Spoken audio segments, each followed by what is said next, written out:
Good evening, everyone, and welcome to the Donnie Glover Show. We have with us tonight a gentleman who is of extraordinary value to the minority business community.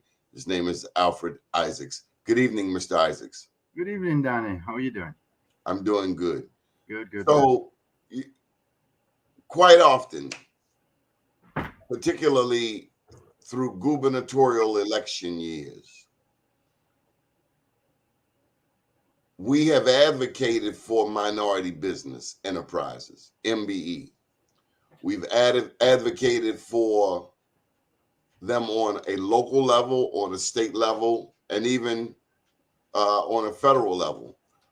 But this evening, I wanted you to speak about here in the state of Maryland, also the state of Florida, and some of the other places that you're familiar with when it comes to minority business enterprise programs. So we know that this momentum started, in the 70s with Parent J. Mitchell and people like that in Congress who found it important to help level the playing field. What is your understanding of the history of minority business enterprises? Minority business enterprise in Maryland actually started because of the Baltimore tunnel. That was the catalyst. The Maryland MBE program is one of the oldest.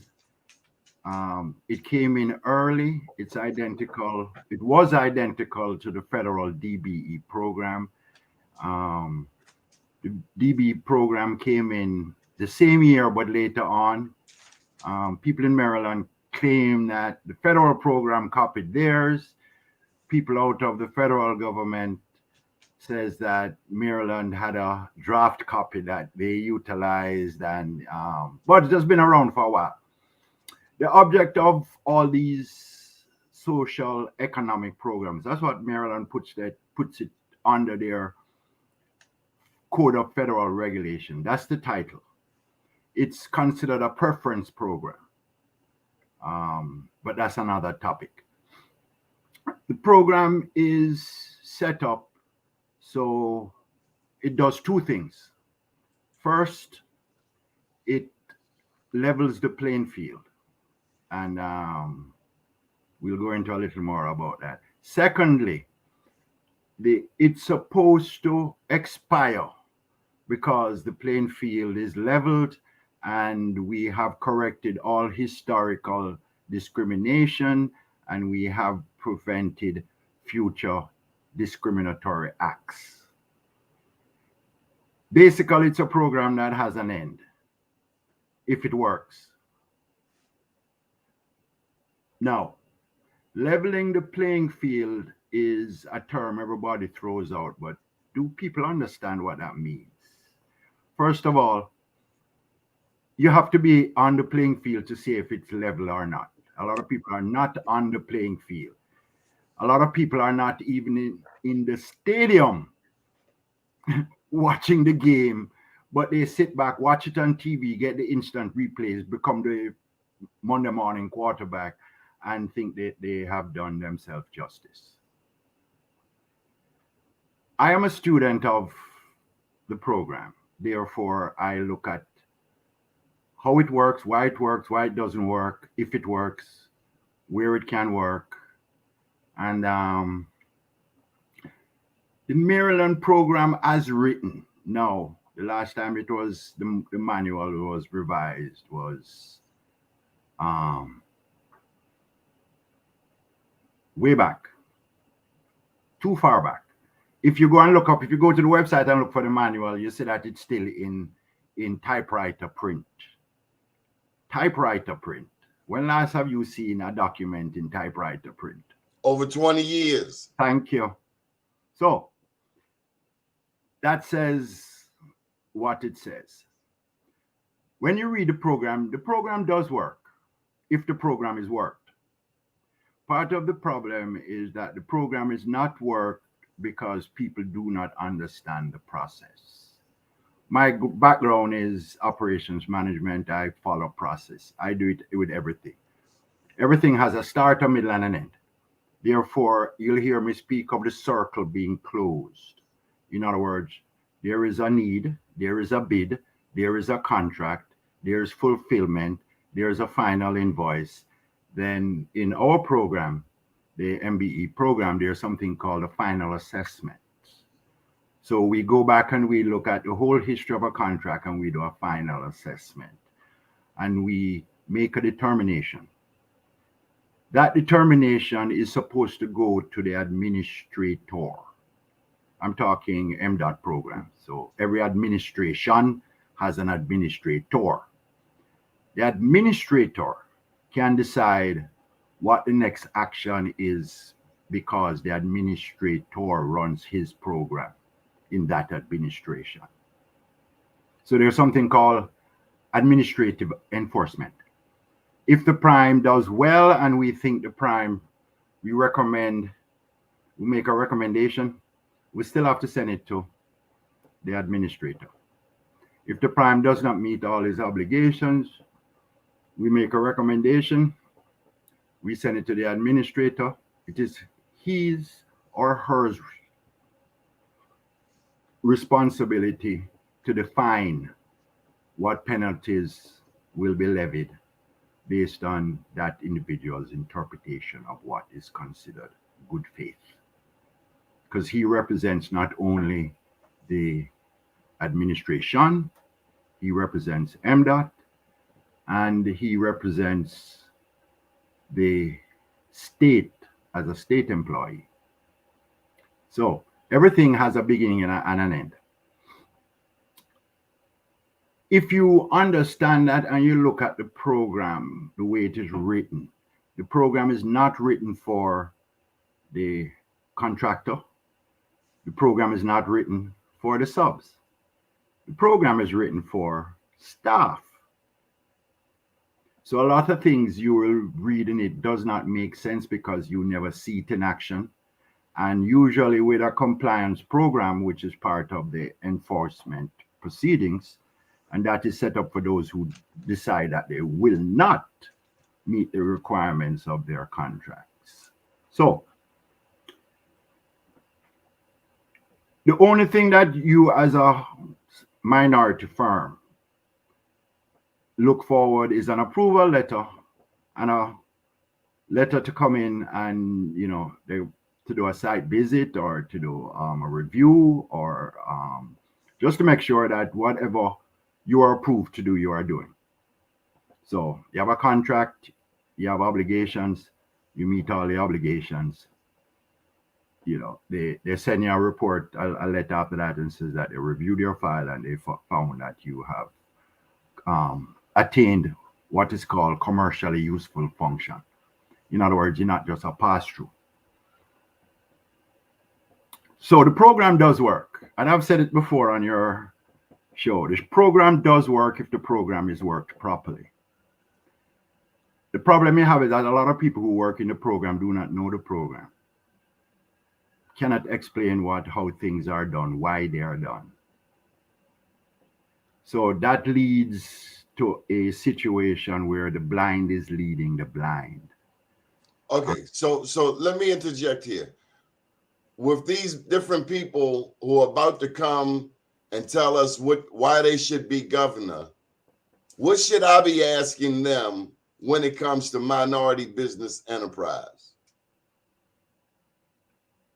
First of all, you should ask them what have they done in their private lives that they are deserving of the governorship. The governorship should be an extension of, and any political position should be an extension of what you are doing. So you have to bring history. So being a private enterprise, being a president of a major corporation does not say anything to me unless you had a minority program that was successful within your organization and you can show proof. I work specifically with the term trust but verify. I trust you are going to do the things you say you're going to do, but the only proof I can verify is what you have already done. So if you haven't done anything, why would I expect you to do anything? If you have a track record, present the track record. And based on the track record, you can now make an informed decision if the person is what we call in the procurement industry responsible. Responsive just means that they come with an answer. Responsible means that they are capable of doing the job. So what you're looking for is responsible candidates that can prove that they have done it before and it has been successful. And if it has not been successful, they have been able to identify the shortfalls so they don't repeat that error.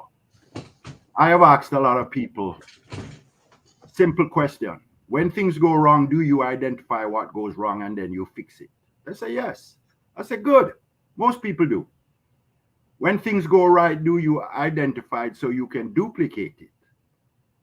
And they smile. Never thought about the other side of the coin. So we fix what is going wrong, but we don't duplicate what is going right. So we still end up with where we are. But I think that people who run for higher office personally should have a track record. So if that's what your lifelong goal is, you start build that track record. It's like people don't care what you do now. People want to know what you have done. Prove it to me. I can tell you I have 30 years, more than 35 years of experience, and I've worked mega programs. The last mega program I worked was the Purple Line. Well, let me get back to these people running for governor. Should we assume that they know nothing about minority business enterprise? Let me just say this. It's been years since that topic has been in the forefront. Do you agree? Yes, it has always been. And every so often, because the program is supposed to expire, there's something called a disparity study. It's public information. I'm not telling you nothing that you cannot go on the website and find yourself. There's an MBE disparity study. And it's supposed to be done every 10 years? Just about, yes. And then there's a DBE disparity study. You don't have to read the whole thing. Read the recommendations. Get both programs, go to the recommendation pages and look at the recommendations and ask yourself, has any of these been enacted? Well, let's give the Cliff Notes version. My research shows that, to answer your question, no. Yes. They can put the same thing in there year after year. They can put the same thing in there from 10 years ago because there's no accountability. Well, for the state to approve it, the state has to say that there is still discrimination. The state has to admit it. It's in the regulation. If you go to the Kumar, the Maryland Code, you will see where they say that, yes, there is still discrimination. So the state knows. And I'm not talking about anything anybody can find. If somebody wants to go and look at how the disparity study is written, just compare the last MBE and the DBE on the African American. They do tell you what you need to do in the recommendation. It's there. I don't have to give you the advice. It's already there. We paid what? A couple $1 million for it. I think it's the sweetest deal in procurement. What is? The disparity study. If every 10 years I write the disparity study and I give you recommendations and you do not enact any of the recommendations, what do you think is going to happen the next 10 years? I'm gonna give you the same thing. Thank you. Even though I do all of this analysis report, the outcome is always the same because A plus B must equal C. And if nothing is done, nothing has changed. Simple. Simple. How come no one asked the question? How come we don't hear about MBE? I mean, back during Ehrlich, that's 02, O'Malley, 06, even O'Malley here in the city of Baltimore often talked about MBE, But you know, pardon my angst, but I live in a majority black city where blacks are not getting prime contracts like we should. I live in a state that's 30% black, and I don't think we're getting contracts like we should be. Okay, I'm going to go out on a limb. If you look at the experience of the people running the program, ask the question, do they know the program? Have they experienced the program? If they don't have the experience in the program, that means, what do you expect? I'm hearing a bunch of nothing, air. That's what I'm hearing, air. So what you are hearing is that people who do not understand what the program is and how to manage the program are running the program. Therefore, you don't have a program that is, one, efficient, two, effective.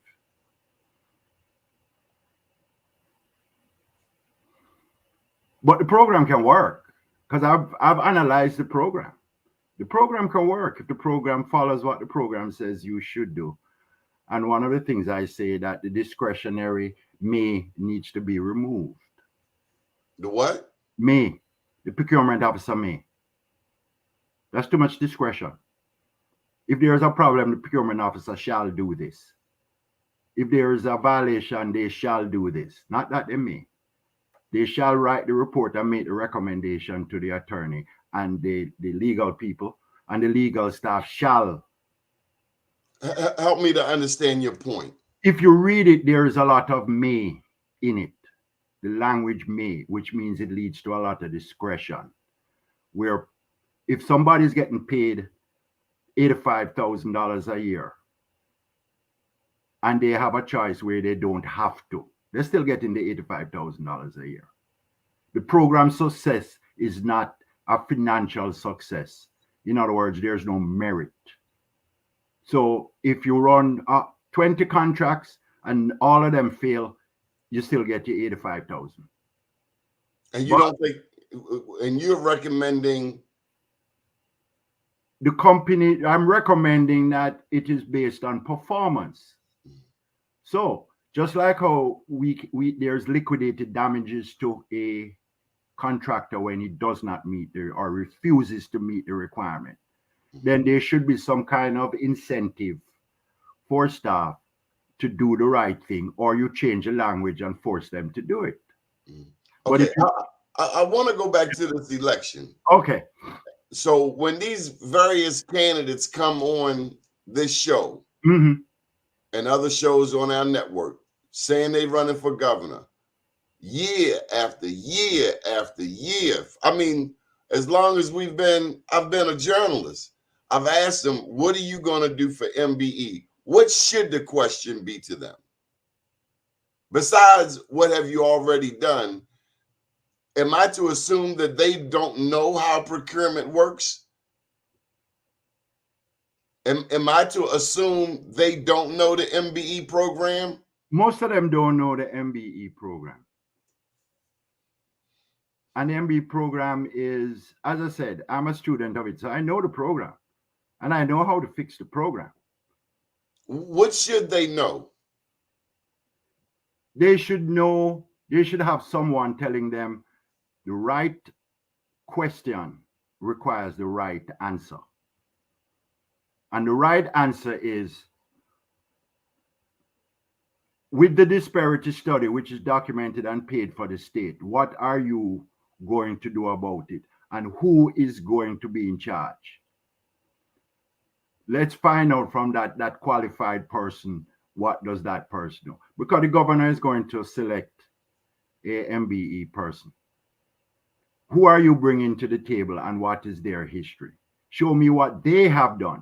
Henry Ford didn't know everything, but he knew how to find out who does what well. Henry Ford? Oh, yeah, he went to George Washington Carver. That's where he got the plant from. Yes, but Henry Ford knew how to manage people. Because you don't have to remember, managers, executive managers manage personalities. They don't manage the work, they manage the people. For the sake of the conversation, If the MBE program is a priority, if local business interest is a priority, everybody says the same thing. Well, 60% or 70% of our population buys, yes. Then you put a plan together and you post it on your website. That's what you do. And you let everybody read it. This is the plan I have because I think this plan is in the best interest of the state. And you post it. And you commit to it. Because when you post it, it is there for everybody to read. Not a detailed plan with timelines. My first 100 days. My second 100 days. You say what you mean and mean what you say, and you quantify it and qualify it, and you put it in writing, and you sign under perjury that this is what I am going to do. And then you post it and you make it public. Let everybody else challenge you because you have yours. So when people start talk about, oh, you heard what such and such posted, everybody's going to go look to see what is posted. You know how communication is done. Sometimes negative is positive because people come to your website and start to read your stuff. But you have to have something that works. And you use what exists. I don't expect you to reinvent the wheel because the wheel is already invented. You know, if you're going to drive in mud, you need a mud tire. If you're going to drive in snow, you need a snow tire. If you want to have a program that everybody can be proud of and you can stand by it, then develop it, put it out there and say who thinks that they can do a better program. Bring it to the table. Let's talk about it. Now, as residents, as a Black business owner here in Maryland, how do I get other Black businesses to pay attention to this issue? If you're not part of the solution, you're part of the problem. Silence is no longer acceptable. What I mean is, this is something that politicians don't talk about a lot, but it's so important because, like here in Baltimore, you got R.E. Harrington. They are now doing prime contract work. And as you well know, that quite often does not happen. So when we have a R.E. Harrington, my thought is, how do we get 10 more Black companies as primes? Each one help one. Put it this way. My culture is, I was brought up in Jamaica. My culture is, as you're only as successful as the amount of people you have made successful. So a hundredaire cannot make a millionaire, but a millionaire can make 100aire. A billionaire can make many millionaires. As you grow, you develop behind you. Because what you want to do is to create a successful team. So when you are ready to go after the bigger jobs, you already have history, you already have competent subs. They build, you build, they build, you build. But we're so busy sometimes fighting over the crumbs that we forget that the cake is still on the table. Alfred, what state have you seen that has the best understanding of MBE? Is it Florida? No, New York. New York has a program that would make, I mean, a friend of mine actually left Florida and went to New York to visit their program. And I looked at their program. And their program is unbelievable.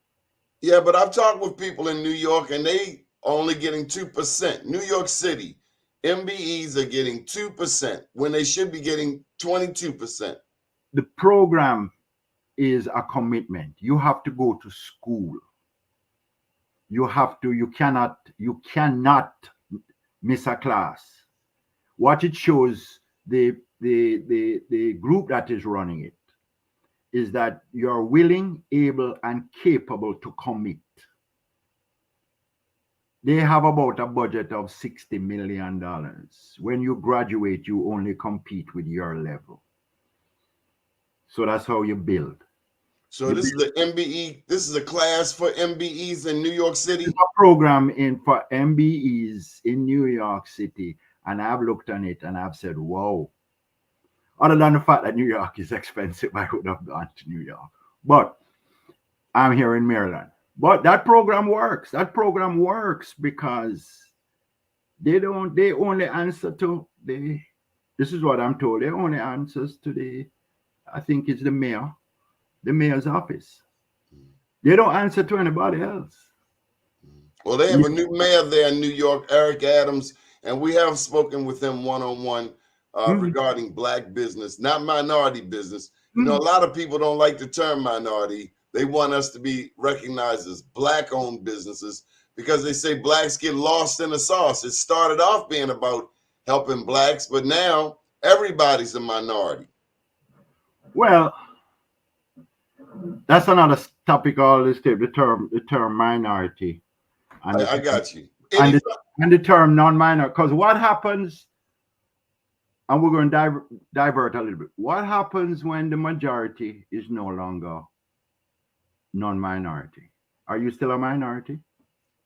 When it comes to getting them contracts, yes. Well, social, economically, you might be. Yeah. Give up the money. Tell them stop playing. Listen, they want to cancel critical race. They don't want to look at the story. Give me my damn money. I see them wanting to pay reparations to Afghanis and all of this. Hey, man, we want our 40 acres and a Volvo, all right? Well, put it this way. The first move towards any problem, any situation, any problem, is to admit there is a problem. Woo, woo, woo. And to not admit it is called denial. Right. But so you put this way, and I've always said it, because when I go out and I listen to people and I ask a question, the answer is always in the question, and the question is always in the answer. So I say to you, what color is that shirt? And you say, the shirt I'm wearing is gray. The answer is in the question, and the question is in the answer.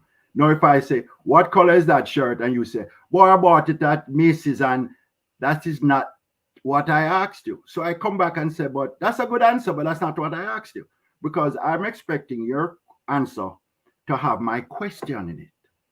So if you listen, sometimes people answer you, but they never answered the questions. They shifted. And I laugh, because when they finish, I would thank them for the answer, but I say, okay, let's go back to the question that you didn't ask. You have to listen. First of all, you have to listen. You have to admit that there is a problem. And in the problem, there is a solution. No, somebody says there's a problem with the procurement process and cannot tell me what. Then how do you fix something? There is a problem. But if you say that there is a problem with the way we do business or the way things are done, then it opens up a wider scope, because I'm now looking at processes. I look at processes because the principles that you use in processes is the same principle you use every day in life. Good deal. Alfred, if people want to get in touch with you, how can they reach you? My email, first name, last name @gmail.com. AlfredIsaacs@gmail.com. I should get a shorter email. But. No, that's just fine, Alfred. You're quite an encyclopedia of information. You have helped keep us informed for quite some time. But we will be bringing gubernatorial candidates on here. We will be posing the questions about minority business, Black business. We know that the better off Black businesses are doing, the more likely they are to hire people from our community. Than any other group. Yeah. Finish the statement. Than any other group. But it's something that we overlook over and over. And what troubles me is that as Black people, as African Americans, we tend to vote quite often Democrat, but talking about MBE is not in the regular conversation like it should be. Well, Pat, everybody's now looking at small business, and I will use Dell. Dell got themselves registered originally as a computer manufacturing company. So they competed against IBM and HP. The reason why I know that is because I did one of my research papers at college was Dell. Dell never manufactured anything. They assembled. They were in the wrong category. When that was covered and they realized what was happening and they moved Dell out of that is why you don't hear about Dell being in schools anymore and all of that stuff. But they understood the system. I wouldn't blame them. Did they manipulate it? No, define manufacture to make something. Hey, that's America, man. We're not surprised. Lying and stealing, you know. No. But you see, that is what my example there is. Words are important. Words are lawyers, accountants. You're right. Words are important, and you always must ask a simple question: what do you mean? Mm-hmm. When somebody makes a statement, what do you mean? Let them a little deeper into that statement, because what they want to do is to make the statement and move on. Alfred, that's all we have time for today. Yeah. We're going to get out of here. Didn't want to eat up too much time, but we will be bringing you back because we have to keep this topic of MBE, Minority Business Enterprise, up in the forefront. Well, there is a lot of opportunities, but it takes a commitment. And I understand small business. I used to be a small business owner when I was in Florida, and I got hit with one of the recessions. Took me right out. But you have to understand that there's resources, and you go to these resources and you make a commitment. You know, and if you can't go, you find your cousin, somebody who is unemployed, and you pay them $20, $50 to go and get information for you. So you invest in your future. Good deal. Know, and you step up from there. Good deal.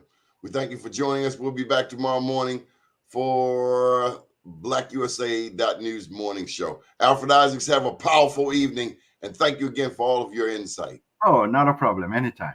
All the best. All right. Thanks. Bye. Yes, sir.